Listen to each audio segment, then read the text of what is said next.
There are two things that should be taken into account when starting to learn English. Both are fundamental and complement each other to achieve the goal of speaking English with a very good level. The first one is a very important reason to learn English. When there is something in your mind that tells you that learning English is worthwhile, that it is worth the effort and discipline it takes to learn it, then your mind will somehow find the motivation to continue when things get difficult. Without a reason important enough, it will be very difficult to be motivated to learn English, and without motivation, it will be very complicated to go far. The motivation can be obtained from something very good that awaits you when you manage to learn English, or it can be also because of something very difficult that is happening to you. It is amazing, but the problems and desperation for not being able to solve them can become a great motivation to achieve amazing things. The second thing that is needed is the means to learn English. In this course, I want to show you how to use the current technology to learn faster and more effectively. Because of this, the most important thing is going to be an internet connection and a device to be able to visualize the content that can be downloaded from the internet. For example, a computer, a tablet, or a smartphone. It is surprising, but it is possible to learn English only with an affordable smartphone and an internet connection, which doesn't have to be the fastest. It is enough with a speed of 1 megabits per second. This is just something to measure the internet speed. With a computer, tablet, or cell phone, it will be enough with a cheap device where you can watch YouTube videos and a web browser to visualize the internet websites. This is something that already comes in all smartphones, even the most basic. Of course, you need the investment if you don't have the internet connection or the computer yet, but they are going to be things that will not only serve you to learn English, but for a lot of other things. Remember that the internet has become the gateway to access world-class education. Virtually any skill you want to master can be learned using an internet connection and a computer. If you already have them, then you just need to define the reason to learn English. This is the most important one. Something additional that I should mention is that cell phone companies also offer internet packages, either prepaid or contract, but they are limited to a maximum amount of what can be downloaded, limiting a lot what can be done.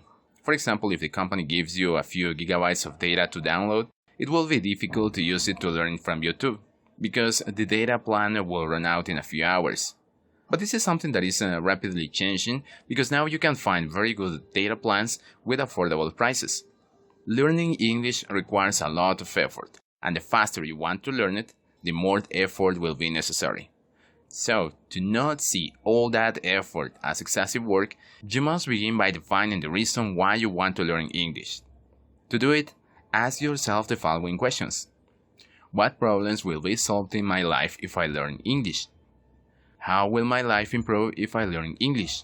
You have to ask to yourself all the questions that are necessary to be able to define that reason to learn English. But I think these ones are the most important ones. We all have different reasons, but at the end, the only thing that the ability of being able to speak English will do in our lives is to improve it, either with a new and better job or learning new skills that are difficult to learn only with the resources in Spanish or in any other language. It is not necessary to be clear from the beginning about the most important reason to learn English, because this may appear throughout the learning process.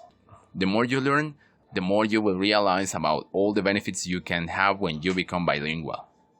When you already have a pretty good idea of why you want to learn English, it's necessary to define the time that will be spent in the learning process. The faster you want to learn it, the better the time management must be. Something very important that you have to take into account is that the learning time of a language is not measured in years, nor in months, nor weeks, nor days. That time is measured in hours or even minutes. For example, someone can say that he has been learning English for 3 years, but he cannot speak it at all. I have to confess that this is what happened to me. For 3 years, I went to a course on Saturdays, but the only day that I was studying was the day of the course, during the 4 hours it lasted, and I hardly paid attention to what the teacher was explaining to a classroom filled with 50 students. During those years, we were working with 7 exercise books in which I could only complete 3% of the exercises.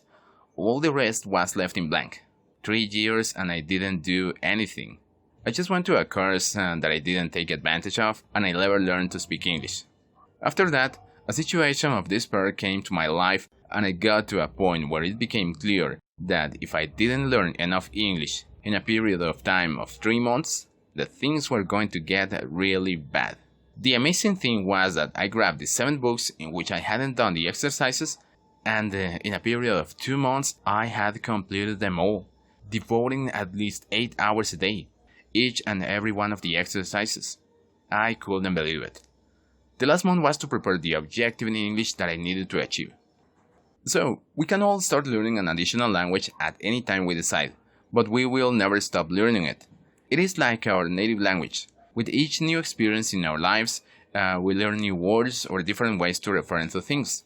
We never get to learn 100% of a whole language, but we can define clear objectives to reach certain goals when learning a language. For example, being able to have a conversation with a person about a specific topic, being able to give a results presentation in your job, being able to close the sale of a product to a potential customer, being able to speak fluently in a job interview. This is what we will focus on in this course. So defining objectives such as this will allow you to make a list of possible questions that you will be asked, possible objections, doubts, concerns, and discomforts. By making your list of questions, you can also prepare your answers to be able to handle them in the best possible way. This can be done in Spanish and then translated into English. If you don't know what questions might appear in a job interview, just make a Google search, such as the most common questions in a job interview. And the search results will appear a lot of sites containing these kind of questions with their respective answers, which you can use. When you have your list of questions, you also have the vocabulary that you have to study in order to be prepared. To study the vocabulary, you can use the online dictionaries to know the pronunciation, and you will also find examples of how to use certain words. If someone wants to learn English, the faster they want to do it, the more they have to work. This is where you have to start developing new habits of self-motivation and self-discipline. You have to start thinking in the same way successful people in language learning think.